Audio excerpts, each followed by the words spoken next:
अस्सलाम वालेकुम गाइस, क्या हाल चाल है? सब ठीक होंगे, खैरियत होंगे। तो मैं आपका भाई शदेब शाह आज आपके लिए एक वीडियो लेकर आया हूँ डकैती के वाले से, जो कि मैंने एक वीडियो देखी है। तो भाई डकैती करते हैं या डकैती मारते हैं, तो यार उनको पैगाम दे रहे हैं, तो उनको एक बात कह रहे हैं, तो वो बात सुने।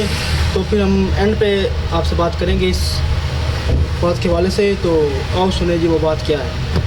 ए डकैती करने वाले भरावां अगे ना एक हाथ बन के अपील पे करना कि खुदा दा ना जे दौरान डकैती ना गोली ना चलाया करो, गोली ना चलाया करो, तुसी तसल्ली नाल लुट लिया करो।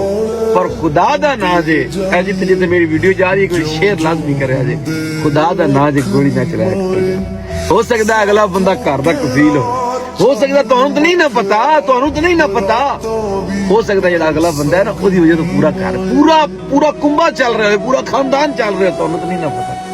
ते हो सकता है 5-7 भैन का कला भरा हो सकता है बुढ़े मां प्यो का कला साका या तुसी जो लुटना लुट लो, वो तो फिर लभ जाएगा। वो तुहाडे के लड़ रहा ना, ओने अगो तुहाडे के मतलब कि झगड़ा कर रहा मैं नहीं देना, हो सकता है कोई शय ना हो सकता है कोई शाम वास्ते कोई रोटी खाण दा कोई सालन रोटी का इंतजाम ना हो ता लड़ रहे हो। तुसी खोलो ओदे कोल, तुहाडे कोल पिस्टल है, तुसी खोलो सारा कुछ, तुसी गन पॉइंट सारा कुछ, लेकिन यार गोली क्योंकि जेड़ा लुट लोगे बन जाएगा।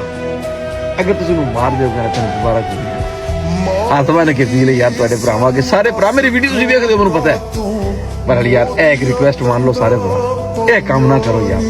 ते बाकी तुसी जो लुटना है लुट लिया करो, कोई नहीं तुहानूं कुछ नहीं दिया, पर ये काम ना करें। जो तुसी ये काम करदे हो तुहाडा भी दायरा जेड़ा दायरा ना थोड़ा टैट हो जांदा, तुहाडे पीछे भी दुनिया पै जांदी है, तुहानूं भी फिर दिन थोड़े ही रह जांदे तुहाडे भी। लेकिन खुदा रखो, अपने आप नूं सेफ रखो, पहले ते आवे हाल दा कमाओ, अल्लाह पाक तुहानूं हाथ दित्ते ने, मेहनत करो, दूजे करते फिरदे ने तुसी भी करो।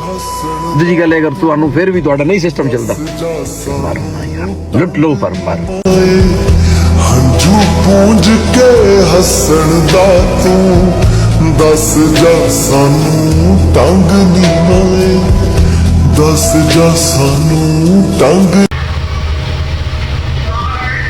जी भाईजान, तो आपने भाईजान की बात सुनी है, तो वो यही बात करे कि यार गोली मत चलाएं, डकैती करने करके चलें। दारी बात है यार, किसी का गरीब माँ बाप भी है, कोई अमीर भी है, जो वो वक्ती बात है, मगर जिसने शाम को रोटी देनी है, शाम को रोटी खिलानी है, अपने घर वालों के लिए, बच्चों के लिए जोड़ी होगी, तो वो फिर क्या ही लेके जाएगा। तो उन भाई की बात बहुत अच्छी लगी मुझे, बहुत ही अच्छी लगी। तो जिनके लिए पैगाम है उनको प्लीज़ इस बात को एग्री करना चाहिए। तो ये मेरे हवाले से जो मेरी सोच है, तो वो बात को इस बात पर अमल कर लें, तो वो भी बात ठीक है। मगर डकैती करना भी बहुत ज़्यादा गुनाह है, बहुत सख्त गुनाह है, मगर किसी की जान लेना भी ठीक है। तो प्लीज़ रिक्वेस्ट है कि जो डकैती करते हैं भाइयों से अल्लाह का डर रखें। कल को मरना भी है, कब्र में भी जाना है, हर किसी ने जाना है, मगर रब तो हर चीज़ देख रहे हैं ना। तो प्लीज़ अपने जहन में, अपने अंदर आपको पता होना चाहिए कल को फिर हमारे साथ क्या बीतेगी क्या नहीं बीतेगी, ये तो हर किसी को पता है। लेकिन भाई की बात बिल्कुल अच्छी है, बहुत वाज़ेह बात है। तो आप कमेंट बताएं कि आपको कैसी लगी वीडियो,